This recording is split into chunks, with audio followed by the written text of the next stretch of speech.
Oh, I turned it off. What's up, everybody? It is Tuesday night. Welcome, one and all, to the great Orion Podcast. My name is Chad Brock. And I'm Zach Bailiff. And you guys watching, listening, whatever it is you do, you're here.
So I figured it out. Somebody took my battery. Mm. Huh. Robbed it for the remote. Robbed it. No, I don't think it got robbed for the remote. I think I just think it was vacant. Just flat out somebody took it. Bottom line. Maybe That's maybe kind the of how it dog looks. maybe the dog was tapping on it and somebody just decided to take the battery out of it instead. No, I know who was tapping on it, and somebody took the battery out. I can almost point a finger exactly to the suspects in this questioning. Oh Grandkids man, are good with noisemakers. little kids are fantastic with noisemakers, and I would say one wife got tired of a child making all kinds of noise, and the battery fell out. Sounds plausible to me. What's been up, man? It's been like daggone almost a month. Yeah. Chasing my tail, running a race that I can't win. Trying to catch a Facts. carrot on the end of a stick that isn't getting any closer. You gotta be a faster rabbit, dude. I think we You both would need to be think. faster rabbits. You would think. Yeah, we're getting there. One of these days. One of these days we're gonna catch it. No, man, it's finally warm. I guess that's the big perk. It's warm and it hasn't rained in almost 4 days. So that's a plus. Like a day and a half here, but no, it won't quit raining. I'm trying to plug all the leaks in my basement walls and build bows, and soccer started up, and yeah, it's just, life's rolling on. I hear you, man. We've been trying to get a few new fishing rods built up here. Had a couple more drop off this week, so it's trying to get those dialed in here before we take off on Friday to head south to the Patoka Lakes. Be back down there. That's always a good time. So yeah, we've been just trying to get tackle organized, trying to get just all the ducks in a row. I actually put on a new line. I've been super neglecting that process this year. Yeah. Actually, it's been getting worse every year. I wait till like the 0 hour, and then it's like, I should probably put on new line. The first 10 fishing trips, just fish with the old stuff, then put the Yeah. new stuff on. Saves you like Just save you $100. just cuss the memory that's built up in the line over the winter and fight all the birds' nests. And Nah, you just spray a little bit of that real snot on there, man. Spray a little lube on there, she'll fly right out. Ain't no thing. yeah, I'm down to Okay. about 2.5 weeks until I leave for California, and I still don't have a bow put together for that shoot yet. So that's going to be a fun little crunch time build. Yeah, dude, it's time. You get that thing Just dialed in. just got to have a solid 101-yard mark and all the way down to my 2, 3, 4 yard marks. So it, Yeah, but dude, by the time you get out there, you're gonna have to recite anyway.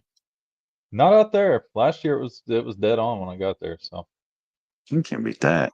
Can't beat that. It'll be a good time out there regardless. Man, that's gonna be the next podcast week too. as long as it doesn't do what it did last year and rain for 3 days straight, Yeah, that was not that even that that. wasn't that wasn't a ton of fun. La Nina, whatever they call it. Yeah, no, it was sloppy, but it was a good Jason shoot. Jason Cassidy would like to add that you look Jack. You look Yeah. jacked. He's been working out like Uh, 2 days a week, yeah, couple, just a couple. half effort workouts once or twice a week. About 15 minutes. That's what he does every Hmm. day. Every other day. Eats French fries, does lots of carbs. That's how he does it. I did have French fries a couple nights ago. French fries ain't bad. They're bad for you, but they ain't bad to have. Yeah. We're spoiled. Bad for you depends on how they're made. True. True. You need a little potato every now and then. Every Oh now and yeah. again. Oh yeah. Right before leg day. I don't know where we're going. It's probably time to introduce our guest before everybody quits listening. It's Before already he just going like this. before It's like, before he just okay, logs off. these guys are back. So we're going to need to probably start this with an apology to our guest because we rambled way too much. Um, he's a filmmaker. He's an angler. He's an all-around good dude. Got a pleasure to talk to him on the Jackson Kayak Doc Talk the other night. Enjoyed it so much. I knew that there was more to this story. So we're having him back here on the Orion podcast. Mister, let's go with the big fish energy. Mr. Tyler, what's up? What's going on, guys? You see, you're going to be in the Oh, big square tonight, dude. This is all about you. Maybe. Whew. I don't know if I There's can Chad remembers handle how it. to No, I work his really appreciate buttons. the invite. I was just having a ball listening to you guys get the show started there. It was like watching the movie Step Brothers there when they're doing the interviews together and everything like that. It's good times, man. yeah. I mean, It gets even worse when we're in the same spot. yeah. I was going to say you guys up there in Canada must not have much entertainment. Man, have you seen our government? That's enough entertainment as it is, man. We won't get Have into you that seen? though. That's not good Have you seen entertainment ours? though. No, it's terrible, man. No, I Oh, think happy to be right on the now, show though. yeah, right now between yours and ours, it's a race for who can screw the most stuff up. But Yeah. At least we got fishing, man. That's all that matters. As long as they don't take that away, we're good to go. yeah, that's all we got, boys. That's all we Yeah. got. It's a good time. Hey, the fish don't care. They're still gonna bite. The deer's still gonna move across the ridge. It's hey, nothing changes outside except maybe the weather, and she's just about as unpredictable sometimes. Yeah, we're getting there, man. Starting to warm up here finally. Like you guys, we had a ton of rain recently and finally starting to see the light. So it's good. It's Yeah, good. it. Yeah, you guys got hit pretty hard up there. Yeah. 20 degrees one day and couple inches of snow the next. That's typical Ontario, man. That's what we're used to around here. yeah. I like it. Good paddling though. Good fishing. Good paddling. Good hunting. Everything's better Turns the in fish Canada. on for sure. You guys got us beat in all those departments. But dude, like the Orion podcast. So one of the questions that we ask every single guest every single time that we do this little podcast here, like, man, how did you get started in the outdoors? What got you interested in being outside fishing, all this fun stuff that you're into now? Yeah, no, absolutely, man. It all starts back when I was 5 years old, and my dad would to preface it, I was born here in Ottawa, which is Canada's capital. But I've moved like 12, 13 times in my life. So I've been all over Canada, a lot of different places. So a lot of my time was spent growing up out west, actually, Alberta, BC. So I was first introduced to fishing back when I was like 5 years old. My dad would take me out to the river. I was kind of raised on fly fishing. That's like my roots. Um, and that's where everything started from there, man. He'd take me out and I was so little. He'd give me his fly rod and I don't know, I'm sure you're familiar, but I would just whip it back and forth. Every fly that would come off that tippet would just be broken. Like I would just go through flies left, right, and center. I didn't catch a fish for, the first year or two. And, it just started progressing from there. As I got bigger, I was able to, obviously do a little more with the sport. So that's where it all started, man. Young age. Growing up in BC couldn't have been bad. It's brutal, man, because it's like it still holds such a big place in my heart that I go out and visit out there a couple times a year. And I never want to come back, man. I call it God's country. If you've never been, you have to experience it at least once in your life. It's unreal. Yeah, any time I see, I mean, film work or guys doing hunts and stuff, anything out that way, it's definitely a destination that's on the bucket list. I got a couple buddies up in Alberta, and they do a lot of moose hunts and stuff Yeah. like that. And it's another world. Yeah, it's different. So that explains all the trout images on your Instagram. Yeah, man. Is there a fun trout love? Yeah, I'm addicted to trout, and now that obviously we've progressed over time, and being able to incorporate the fly fishing with the kayak fishing now is just it's a whole different world for me. It's pretty cool, that's for sure. Amongst everything else, it's hard to choose what you want to do on any given day. So many angling opportunities out here, so yeah. So as you stuck with this thing as you got older, I mean, was there a time when you kind of, as you're growing up, you kind of paused for a little bit, took like a little brief stint away and then came back maybe a little bit later and fell in love with it all over again? Or has it just No, been man, straight it's through all the way? literally since day one I've been addicted. Like, I was that kid who was out in the thunderstorms while you're out camping and fishing and not catching fish, but still fishing anyways because I was addicted. I was that kid who wouldn't sleep the night before going on a fishing trip because all I could think about was fishing and how excited I was. And it's crazy, man, because that still continues to this day. Like, there will be times, obviously I'm an early guy. I like getting up at like 2-3 in the morning, getting ready, getting out there on the water before the sun's coming up. And I know Doyle, if he's watching, he can attest to that too. He absolutely hates it, man. He's not a morning guy, but it's rooted in me, man. It's an addiction. I've never taken a break from fishing. It's just honestly just progressed further and further to the point I'm at right now, where I've incorporated, the filmmaking content piece with it too, something I've been doing for a really long time, but only got serious with it in the past couple of years. But yeah, there's never been any breaks, Chad. It's just been full tilt since day one. And I don't see it stopping anytime soon, that's for sure. How did the filmmaking part of it how did content and film come into play? I mean, what made you decide to kind of take that direction? Yeah, so in my early teenage years, like when I finally got a car and my buddy Johnny's watching, knows, like, we'd go hit the rivers around here. There's a few different rivers in the city, some really good urban fishing around here for smallmouth, largemouth, world-class muskie fishing. Like, there's some really good fishing in the area, and we'd go out and just hit the rivers all the time. And I'd always have that one GoPro with me, just film everything as much as possible. Wasn't serious about it. We were just out having a good time. And back at the time, technology was different. So I used the GoPro Quick app, super, super basic, but you'd throw all the footage in there. It would either, create an edit for you. You add your own music and there's your video, you export it. And I used to just start doing that after our fishing sessions, just to literally, not to show anyone, just to send to my buddies to get them stoked about the next trip and like get them amped up on our evening and stuff like that. So that's kind of where it all started. And I honestly didn't see the power of like YouTube, for example, back when it was in its heyday, like when it was just starting out, like 2014, 2015, around there, like when John B and all those guys were starting out, Mr. Beast, everything like that.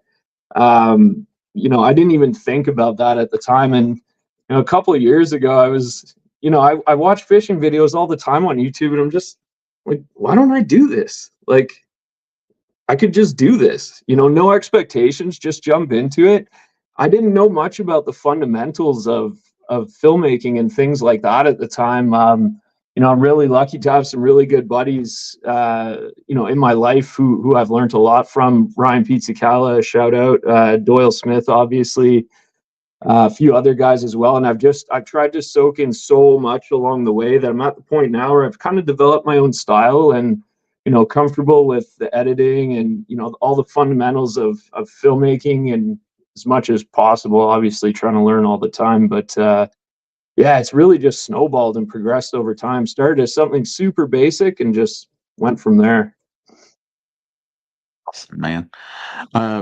you're talking about YouTube 2014. I would say Zach and I will say openly, and I know Zach will too. I regret not spending the money and going for it then. And We backed off the pedal instead of pushing down on it harder. Yeah. yeah, for sure. I Yeah. think, I think there's a lot of people that probably thought that, like, no, maybe not yet. Maybe not yet.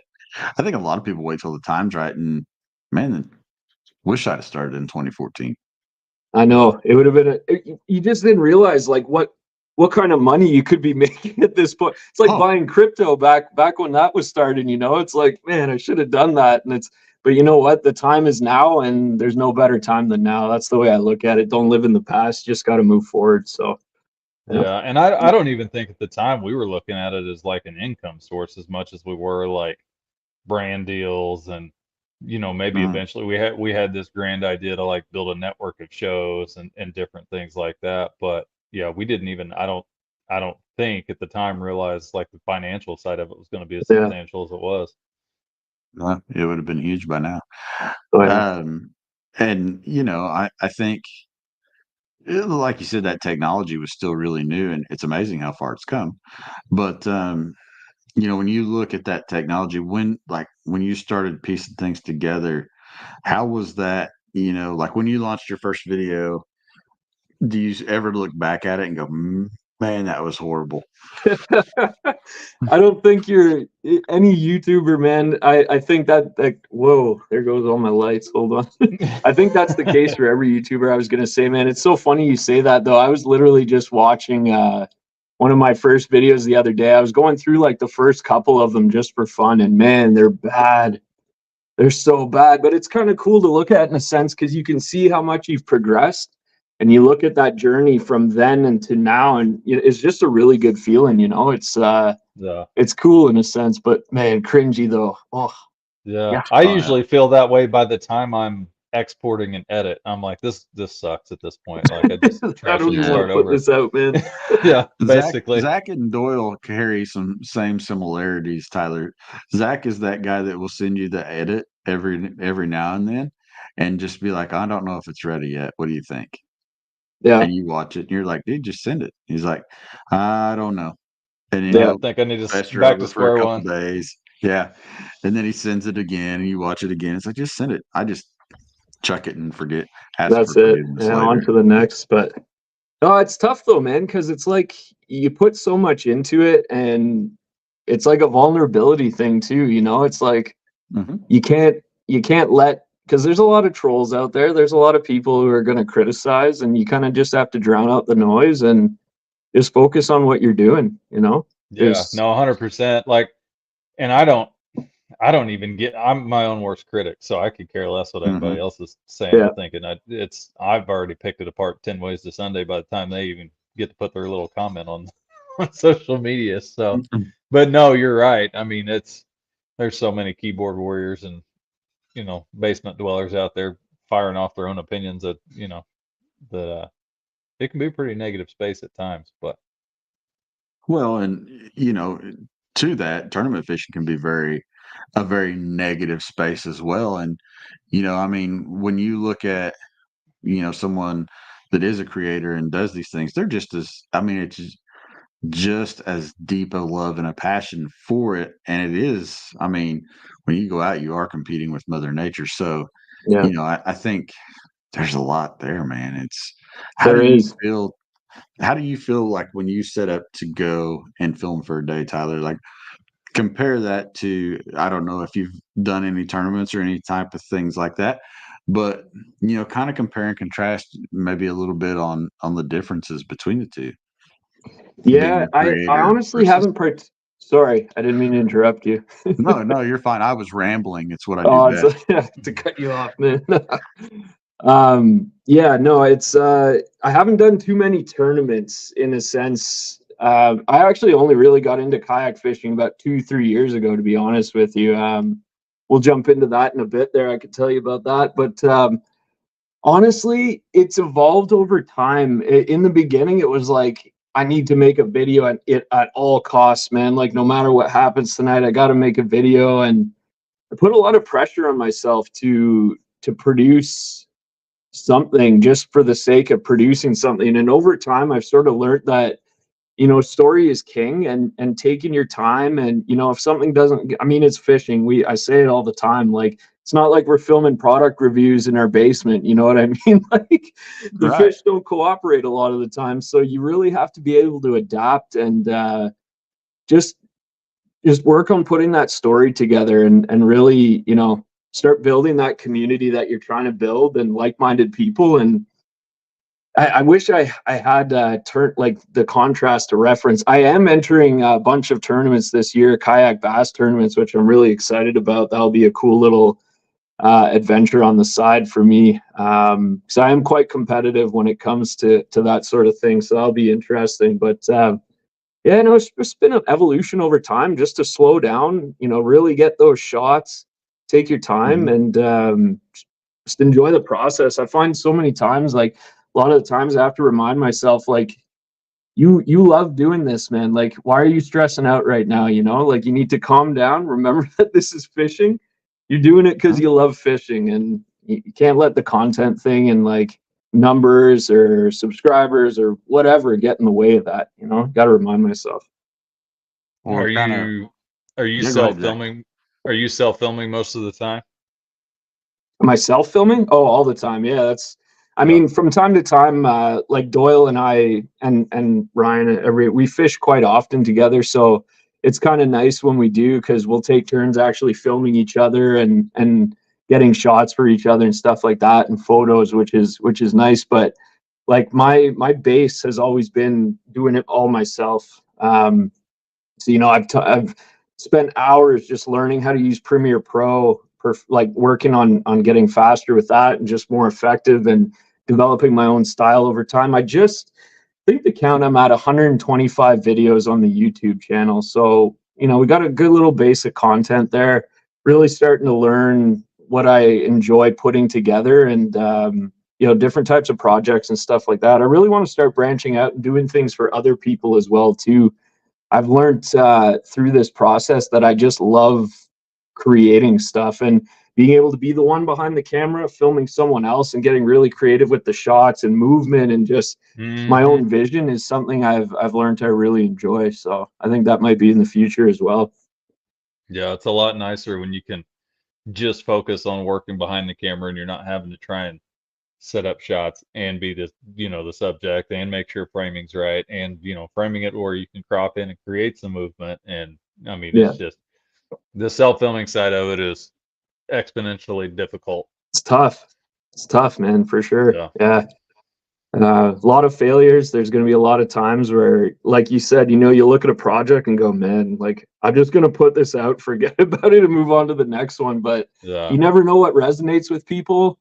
And I find there's a big change lately with content in general, where people aren't looking for those crazy fast, like, transitions and stuff like that. Just something more raw, it's just something that people can connect with. And if they resonate with you, they'll stick around and watch your stuff. It's good. You build that community. Yeah, for sure. Yeah, interesting one from the audience. Wyatt said, I feel that YouTube is so established and it would be very difficult to be successful. We're going to say today. How do you feel about that? It's a valid point, and we were kind of just talking about it. We should have taken YouTube more seriously back when it started in 2015. But honestly, like, it's established, but it really depends what your goals are. I find that if I was looking at stats sometime, and it was like only, what was it, like 3% of channels actually hit 1,000 subscribers or more. So many people these days will jump into it expecting immediate success, not realizing the amount of work involved to actually get somewhere with it. You might be a fluke and people just love you right off the bat. People, like, you'll blow up in a couple months, but that's really not the case with most people. Like, you have to grind. Like, your first, like, no one knows who you are. No one cares about your videos. Like, you really slowly just have to keep chipping away, not worry about the numbers, just focus on the passion itself, the passion for fishing, and what you're doing this for. And it is it's the case for me. I remember looking back, my buddy Johnny, I'm like, someone's watched our videos for 20 hours. Like 20 hours of watch time, like that's insane. It's mind blowing to me. And just to That's watch that okay. progress over time, it's like it's surreal, man. I still can't believe it where we're at right now compared to where we were a couple years ago. Like it's humbling, man. It's pretty cool.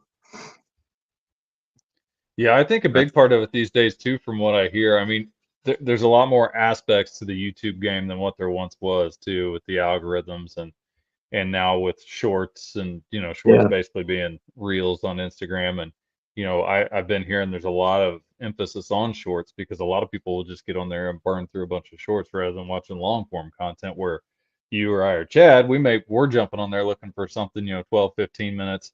If it's later in the evening, substance. maybe 30 to 48 minutes, we're looking to get something out of this, or a Yeah. cinematic piece we can really sink our teeth into and enjoy. And there's still a lot of us out there that are consuming the longer form content, but I think especially with the younger crowd these days, you're seeing shorter and shorter attention spans. So you got So to kind of short, man. play Yeah. both sides of the ball, and it's it's a content machine. It will eat up a ton of of footage, or like Instagram too. I mean, pound through Hmm. footage Yeah. and photos, and it takes a ton to keep it going and to be consistent with it. I mean, that's the other side of that coin is, I think, to get consistent growth, you've got to have posts either weekly or twice a week. Yeah, I mean, the consistency piece is huge. And that was my mentality back when I first started. It was like I need to have a video per week out, and that was fine in the beginning. But what I'm learning is like I try to focus myself on quality over quantity. So I'll take a couple weeks to put a video together, but when I put that video out, it's all encompassing. It's what I've experienced over the past couple months. Like for ice fishing, for example, I couldn't put like a full what I consider like a good video together for a month. And I finally had a decent day of fishing, and I told the story of the past month, what happened over the past month. This is what's been going on. Be smart, save your footage from other trips, even if you're not catching fish. It's all part of the story. And yeah, man, I wish, like the younger generation attention spans are just brutal, but you're right though. I mean, there's a lot of people out there still looking for that longer form content, and it's not going anywhere. It's always going to be a thing, but yeah, no, if anyone watching right now has a YouTube channel or is just thinking of getting started out or going right now and you don't think it's going anywhere, just keep plugging away, man. Like just don't worry about the numbers for now. Just keep going, and you're consistent, it will pay off eventually for sure. Yeah, I mean, you've got to look at it as a labor of love. You've got to create for the love of creating and not for somebody else. Because That's it. I mean, obviously That's the name of the game, man. That's going to kill the quality of the content if you're doing it for that reason. Yeah. Yeah, I mean, and it's learning too over time, right? Like YouTube is the second, if not the biggest search engine at this point, aside from Google. So you got to clue into that. Go, man, maybe I could make a video about putting together this Blackpack Pro. Maybe some people are more visual learners than reading a manual. So you might not think anything of this video. You slap something together, and over time, it's just going to get views and views because people are using YouTube as a search engine. So if you kind of have that mentality, there's always going to be room for videos of trips and stuff like that. But tips, anything that people think or will help them catch more fish, or just you have to have that mentality if you want to grow as well. Be strategic about your content. Mm-hmm. Absolutely. And I think you talk about YouTube being the biggest search engine. It's kind of a double-edged sword with YouTube, because while you're building this channel, you're also pulling research in with YouTube, learning to film, learning different camera angles. I mean, it's really a full circle operation. Not only are you using it to grow and find success in an area, but it's your school at the same time. 100%, man. Like you would think my search history on YouTube is like it's all fishing stuff. It's the complete opposite. It's all camera media related. Like it has nothing to do with fishing. It's we live and experience that. It's a different ball game at that point. Depends how serious you want to get about it too. what I love is that I have this log now of all these experiences, like all these trips from out west that I've documented, and these times out with the boys where something happened, like Doyle got a muskie bait in his hand and we had to pull it out with the pliers, and just stuff like that it's priceless, and I'll always be able to get to see it. Like it's literally like a free bank for all your content. Like you can't really get that these days, so it's cool in a sense. Everybody's home videos now live on the internet forever. Exactly. Just upload. You don't need a VCR anymore, man. Just jump on YouTube. Hey, don't talk about my VCR. Yeah. But no, and it's one of the things I think that anybody that's thinking about a YouTube channel and like, oh man, that's just so much work. That's just so much work.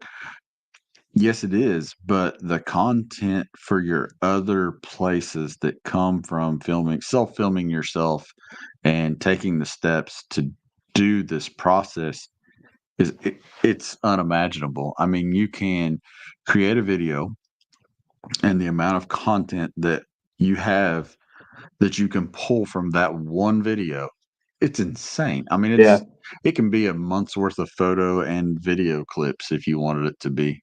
Yep. If you talk to the camera enough, anyway. Yeah, no, it's true. And I mean, it can also be like, it's a double-edged sword. Like there's no feeling like when you put a video out and you just see it like take off right away and it just keeps going and going, and it's like, man, people are loving this video. And then there's the flip side, or you think you just made the best freaking video you've ever made, man, and you put it out and it just, no one watches it. But then all of a sudden a year later, like one of my videos, you look at the view chart and it's like this. Then all of a sudden now it's like this. It's just things happen like that, like that's why I always say you got to just keep plugging away, because things change. You got to let those videos soak, it's but so many emotions. It's like riding a roller coaster. It's tough sometimes. You never know when one of them's going to get bumped into the Discover page and then pushed by the algorithm all of a sudden, and it just takes off. That right title, that right thumbnail, that's all it takes for someone to click, and you keep them on there long enough, they watch another video. It's like it happens quick. Like I've experienced it. Like I was telling you on the last podcast, Chad, like that one video I put out in the winter there, it elevated things. We went from 1,200 subscribers to just over 17,000 now at this point. And, it's like, I still don't believe it. It doesn't make sense to me, but it's what I always told myself, like, just keep going and good things will happen, and again, like being surrounded by like-minded people is the name of the game. And it's something I'm so thankful for. So, yeah. Like-minded people makes a huge difference. Crazy, such a huge difference. Just somebody that you can bounce stuff off with goes such a long way. Yeah. Especially when people like who know what they're doing, like Ryan, he works with the new Fly Fisher, so he's, video production for them. Doyle has the photography background, and I mentioned these guys because these are the guys I hang out with the most. There's Johnny too, who has always been there. We out on the boat together, filming each other, and just brothers for life type thing. But just the amount of knowledge you soak in without even realizing it is unreal. It's really cool. Sure. Now, who outside of the fishing channels on YouTube, man, who are you watching? What's that, sorry? Who are you watching on YouTube? What's your go-tos? Oh man, that's a good question. Non-fishing related. Let's go there. Non-fishing related, yeah. Daniel Schiffer, Peter McKinnon. Man, there's so many guys actually who just make really good stuff. What's his Sam Newton? Yeah. Yeah, just a bunch of filmmaker guys, man. It just gives me ideas. I actually saw the trailer for the new Joker movie the other day, and man, I don't know if you've seen it yet, but like a complete side note, but it's looks wicked, man. Like the cinematography, the way they color graded it, like it's just there's so many intricacies. You have to watch it over and over again to really see it, but yeah, it's just cool, man. There's just so much you can learn, and it just gets me so motivated. I just want to pick up the camera and get out there after watching those videos, you know? Zick and I had that with Griselda on Netflix. We watched that, and at the end of it, it's like that was filmed so well. It was Yeah, just one of you those. respect it. Talk Like about how well it's filmed. yeah. Yeah, it's really cool. I watch a bunch of like just how to not how to be a YouTuber, but just I don't know. There's all sorts of videos, man. Just Yeah. No, all the stuff from creators. I mean, just different filming techniques, and the back end stuff with camera settings and yeah, editing tricks, and I mean, you truly never stop learning. no, for sure. And I kind of like I'm a techie at heart, so it's I like all those technical videos where you're talking about settings and this and that and getting really in the weeds about it too. It's always something I've liked. So there's always that too. Modifying cameras, uploading different kinds of firmware, stuff like that. It's just nerdy things, but I enjoy them. Oh yeah, no, for sure. Yeah. That can be a whole Saturday during the winter months real easy around here. Oh yeah. Just sit there and just digest as much YouTube as possible. You mentioned Peter McKinnon. I got to throw Matty Hapoya out there. That was one of my big go-tos. He needs to come back. He needs to come back. Come back to YouTube. He's got a lot of progression himself, man. I mean, I just saw he bought a Red camera a couple months ago. That's not a small investment. You're doing big things if you're buying a Red camera, man. Yeah. Well, you could be like Pete. Pete bought one and then sold it because he was like, I don't need that. I'll just go back to my Canon. 100%. You can make videos with a phone these days. That's all you really need. You don't really need to push it further than that. But if you get the bug and you get addicted to it, I mean, there's nothing wrong with more tell you gear. What, man, with the new iPhone and the Apple ProRes RAW setting and the ability to film straight to an SSD hooked to your phone, so it's not taking up your onboard storage. The cages and the phone cases where you can screw in your 67 millimeter variable NDs and circular polarizers and black mist filters and this, that, and the other. And really the only thing you're missing is the depth of field. But between the ProRes RAW setting, and then I downloaded the Blackmagic makes a camera app for the iPhone specifically, and it's only for video. But it does an excellent job. It gives you so much control over all the settings. It's pretty awesome. Yeah.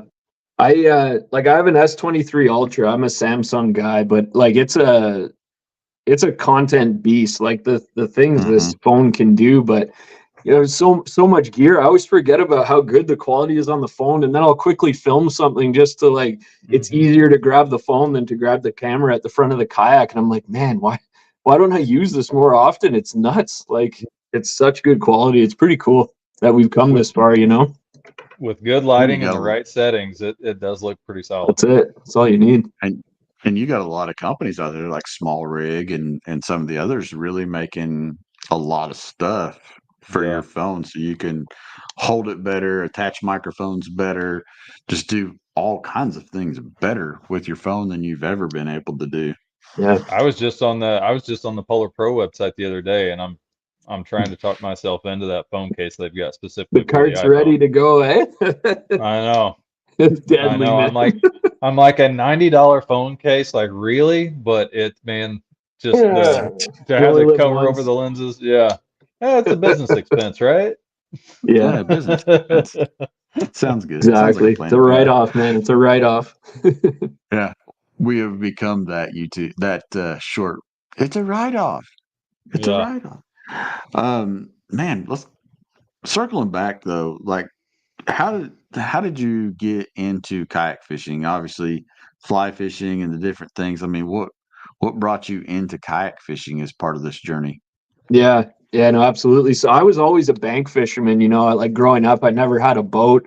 I was either in waders or I was on the bank fishing for whatever. I'm not impartial to any kind of species, really. It's whatever I'm sort of feeling, and the odd boat trip here and there. Johnny's got a boat, but a couple of years ago, Ryan Doyle, another buddy of ours who don't really talk to anymore, Luke, but we wanted to do like a friendly little bass tournament on a back lake out here in Eastern Ontario, and everyone had a kayak except for me. And Doyle was like, "No worries, man. I'll reach out to Will Richardson. He's got a couple kayaks. We'll throw it on top of my car. We'll go out there and you can try it out." So I was like, "All right, cool, man." I didn't really think anything of it. I'm like, "All right, I've been in canoes before, and that's always been good, and boats and stuff like that." So my first kayak experience was in a Jackson Kilroy.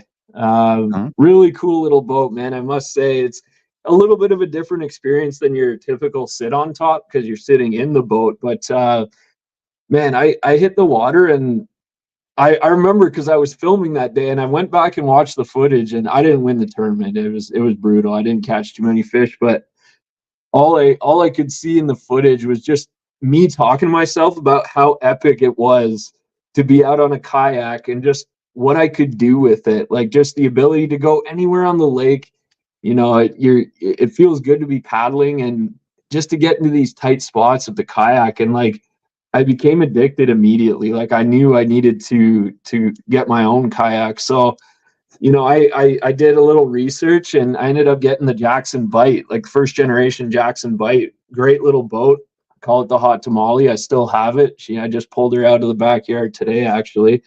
And that's where it all started, man. I've been addicted since. Like, I was looking at my bank of content, actually, and my first, I think it was like first 20, 25 videos were made on my phone, but it was all bank fishing up to it like a couple of years ago. And all of a sudden it was just kayak fishing. It's like a full transition almost. And man, it's so fun, man. I really got the feel for it for the past couple of years with the Bite. Really love the platform. And I recently just purchased Bite FD. So I'm a research guy. I'll take a couple days. I'll look into like absolutely everything I'm considering, and I've only experienced Jackson, and just love the kayaks, man. Like, I don't want to try anything else. I know there's a bunch of brands out there. There's some nice yaks for sure, but I just love my Jackson. And for what I do, for how I transport the kayak, for what I need it for, the Bite's the perfect platform for me. And to be able to throw the drive system into that, I'm counting the days till it gets here, man, till I get to go to Frontenac Outfitters and go pick it up. Charlie was saying it's being molded as we speak, so pretty excited for that. But like in the early season, after we get out of ice fishing, I'll do a bit of shore fishing, stuff like that. But it's like my heart's with the kayak. I just can't wait to get back out on the boat. And man, I'm excited for this year. Some plans to hit some bigger lakes in the area. I never really had the confidence to hit without a drive system in case I really needed to get out of a situation. Or bigger water's a different story, man. I know you can probably relate, but yeah, kayak fishing's unreal.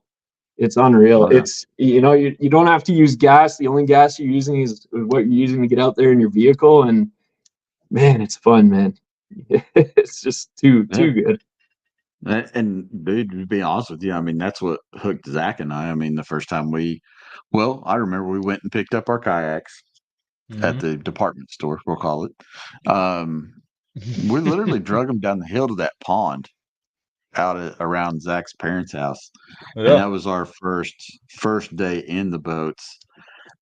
And it was a blast, man. It was just, I don't think we like caught a bunch of fish, but we caught a few fish and we figured out to keep our shoes on because our feet got so sunburned, it was unreal. It happens quick, man. And we quickly figured out we needed to go to Walmart and buy some yoga blocks to shove inside the hull. So we, because the department store kayak was a little leaky and a little flimsy at the time. Yeah. This shows how far they've come. Oh yeah.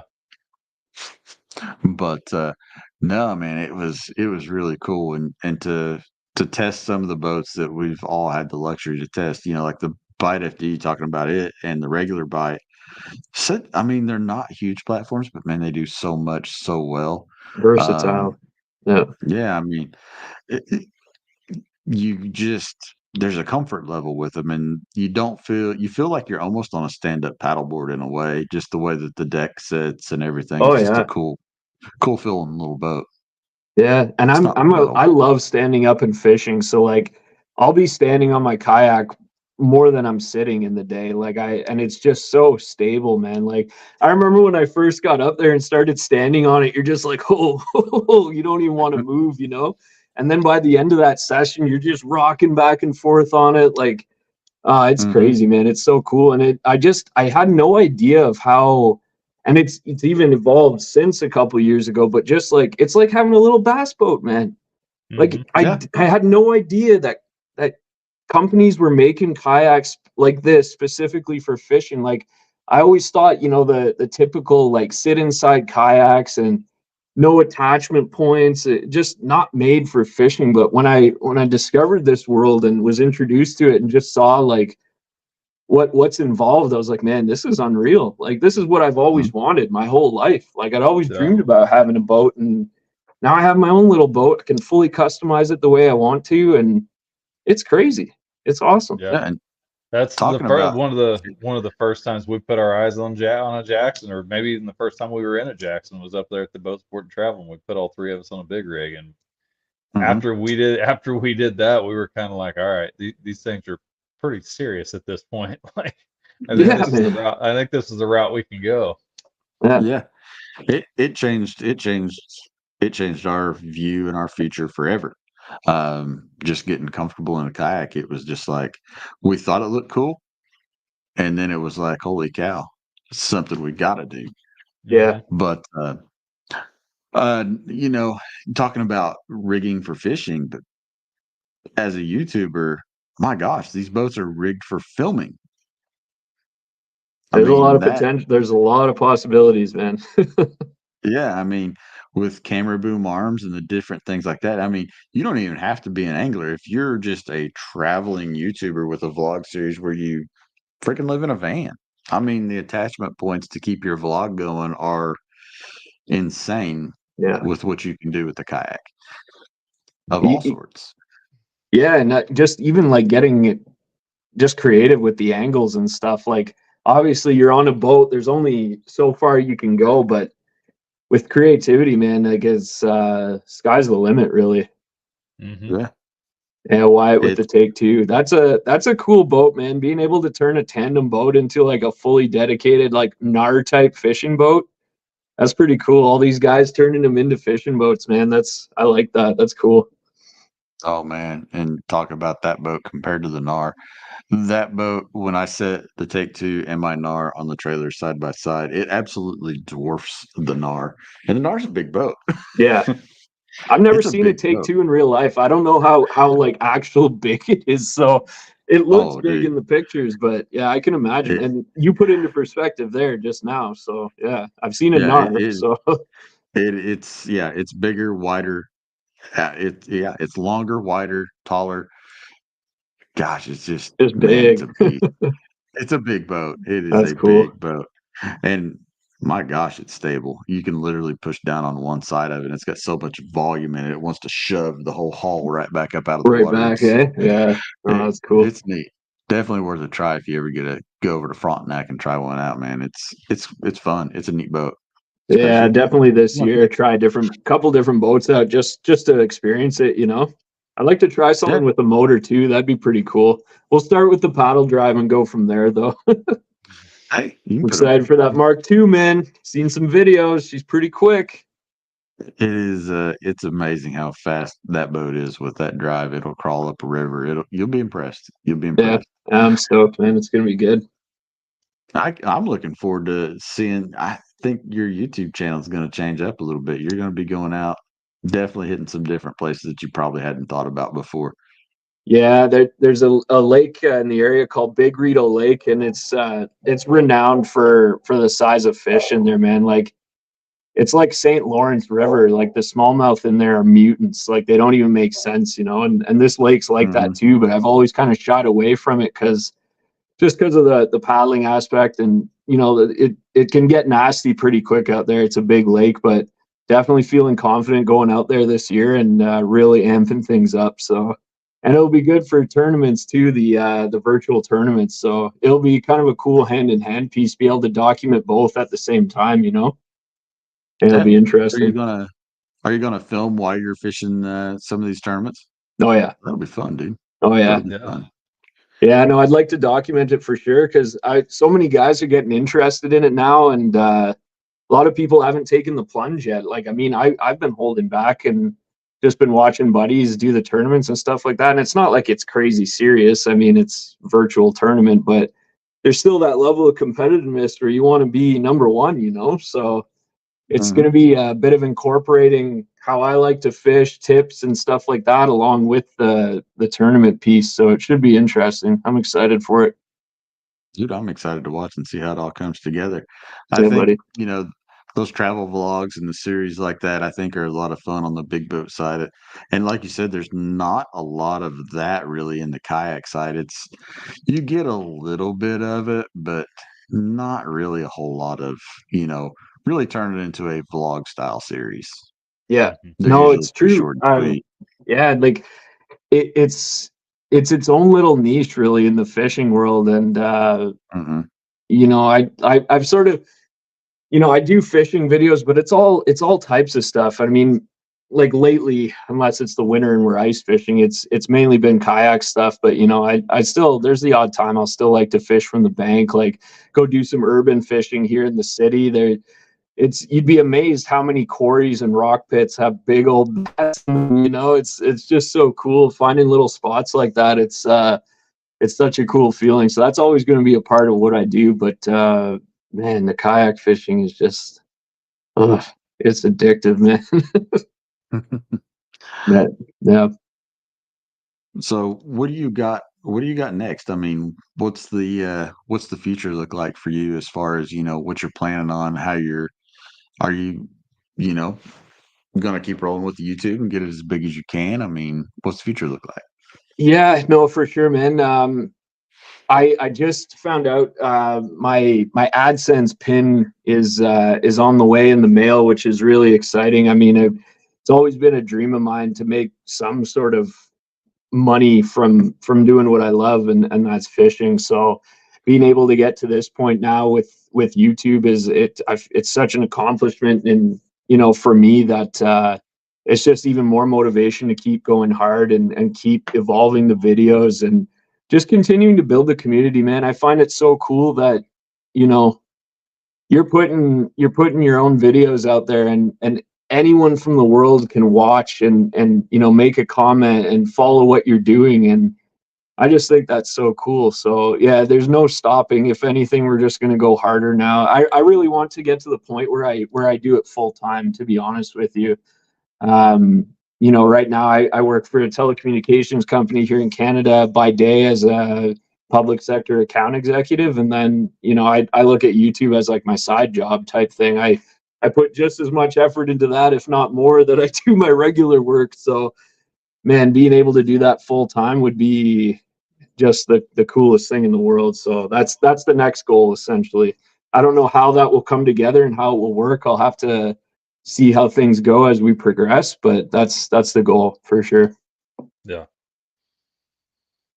I like it, man. I like it. I think that's admirable. I mean, because I think there's a lot of people that don't understand just the amount of work it is and the amount of gratification that would come from being able to go full time and provide and make a living from it. It's crazy. It's crazy that we can do that in fishing from that platform. Yeah, no, it's unreal, man. Like I always, as a kid, I always just like, I want to be because at the time all I knew is being a pro fisherman, like I just want to fish for a living. I always said that. And like, I'm sitting here right now going like, if I go hard enough, like I might be able to fish for a living. You know what I mean? Yeah. Like it's, Yeah. and like what Christian just said, you don't realize how time consuming it is till you jump into it.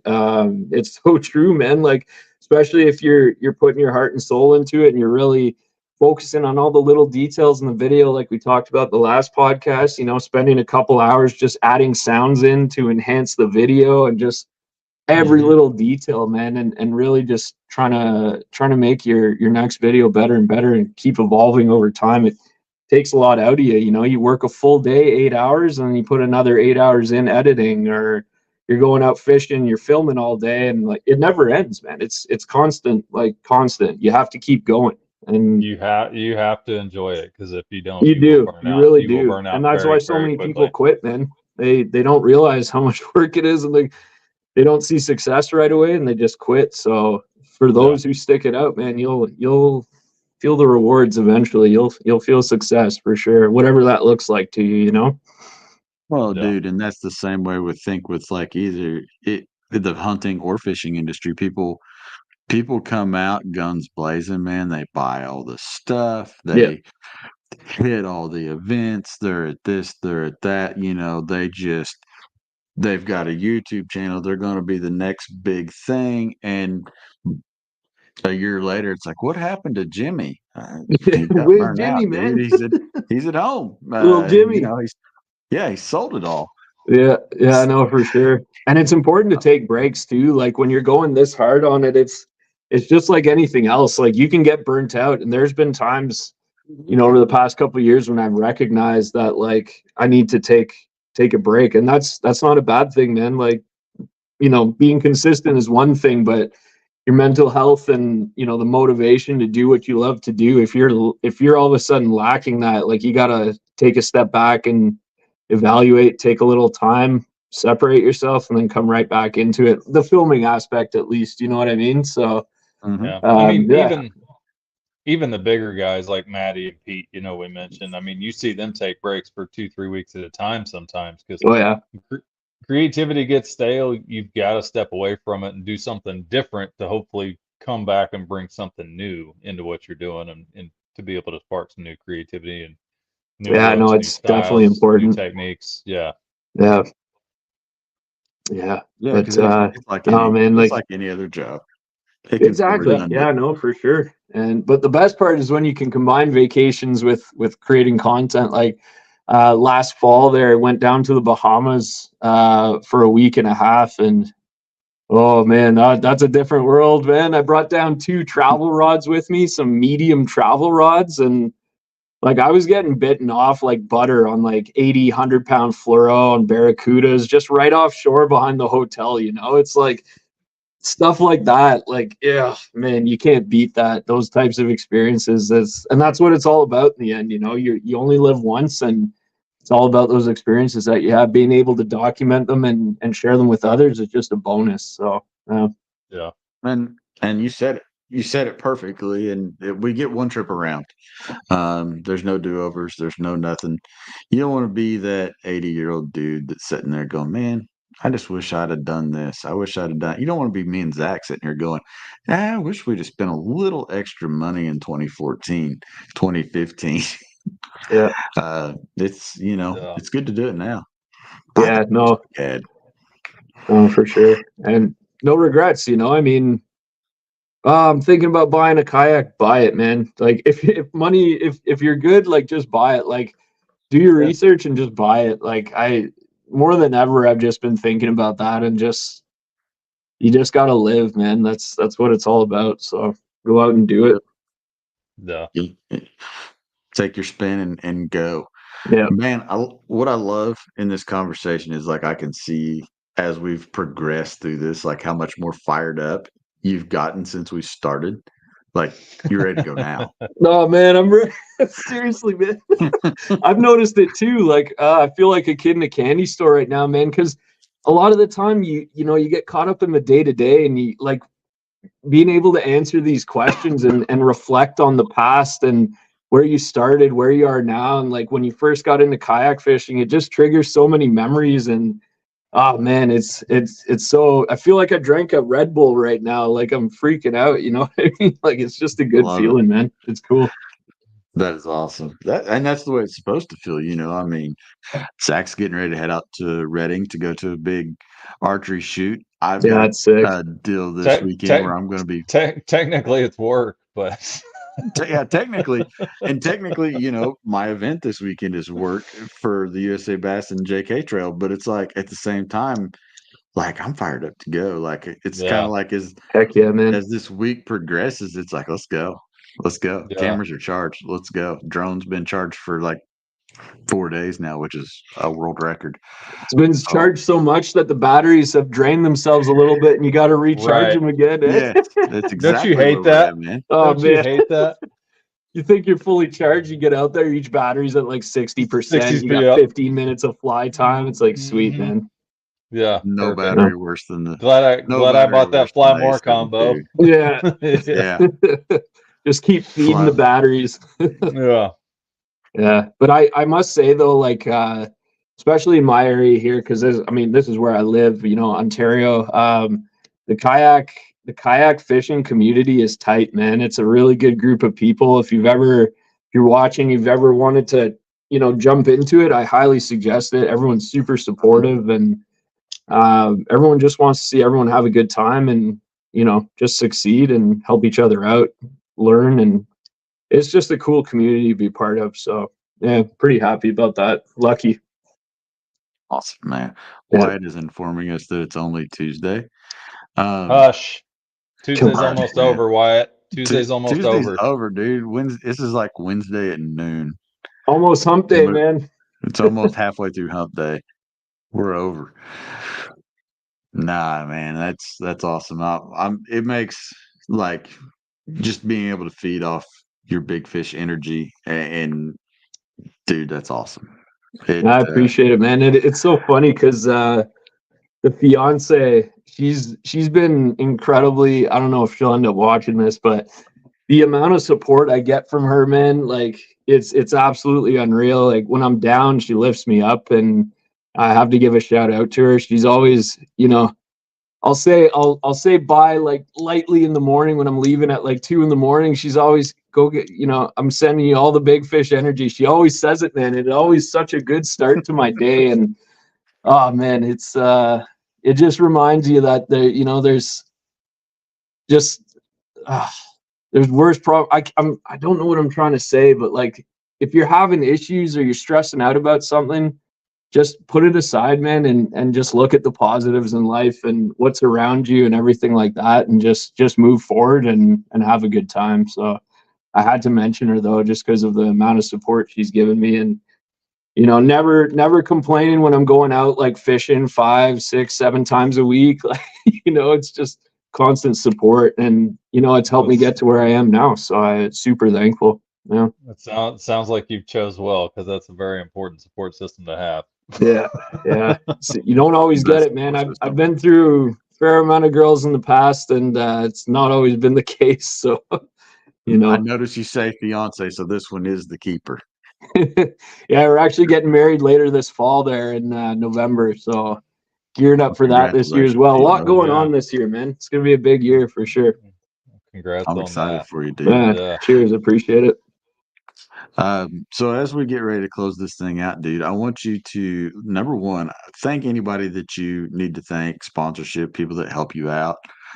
Shout out your social pages, YouTube page, just where people can get more of you, Tyler, and see your creativity, and man, just enjoy that big fish energy. Yeah, no, cheers, man. I appreciate that. It's so funny for being in this world. I really suck at posting consistently outside of YouTube. A lot of photos and stuff on Instagram, but you can find me at the Big Fish Energy on YouTube. That's my main thing. That's my main focus. In terms of companies, shout out to Jackson Kayak. Obviously, super happy to have joined the team this year. Feeling blessed really about that, and the belief they have in me and everything like that, and what we can do and what we can bring to the table. And Bass Dash Fishing, been working with them for quite a while now, super supportive. And just fiance Aliane, parents, always been really supportive. Family in general, they're a great support system to lean on. And just the boys, man, Doyle, Ryan, Johnny, if you're watching, love you guys, man. I appreciate everything you do and all the support along the way, all the good times, and there's only more on the way, boys. So yeah, no, we're going. Let's go. It's awesome, man. I love it. As always on the Orion Podcast, we'd like to thank Orion Coolers, Pick yourself up an Orion cooler. Use that code Orion Rocks at checkout. Save yourself a little bit of percent on that purchase. Jackson Kayak keeping us paddling. Zero lithium batteries, man. Batteries, they just don't die. That's just all there is to it. They just don't die. Cast King keeping us casting all year long, all year last year and all year this year. Got a new set of rods. Absolutely love them. Check them out, castking.com. Pick you up some. Evolve Fishing. If you need some like killer rod sleeves, evolvefishing.com. JKT 15. Save yourself 15% on those. Basco Fishing, yada yada yada. Garage Beer. Got to thank Garage Beer because I can't do a podcast without my Garage Beer, and we thank the heck out of them for their support. Check them out, Garage Beer. Drink Garage Beer on the socials. It's a good time. But yeah, that's all I got. I'm gonna have to come down your way and try some Garage Beer, man. Dude, we can try all the beer. all of it. There's plenty. So yeah. Thank you guys for watching. We will see you guys on the next one 2 weeks from now. Looking forward to it. Tyler? Speaking of consistency, hopefully we get consistent again. Yeah, we're going to try to be more consistent. We're going to try to be more consistent. That's it. Good night, everybody.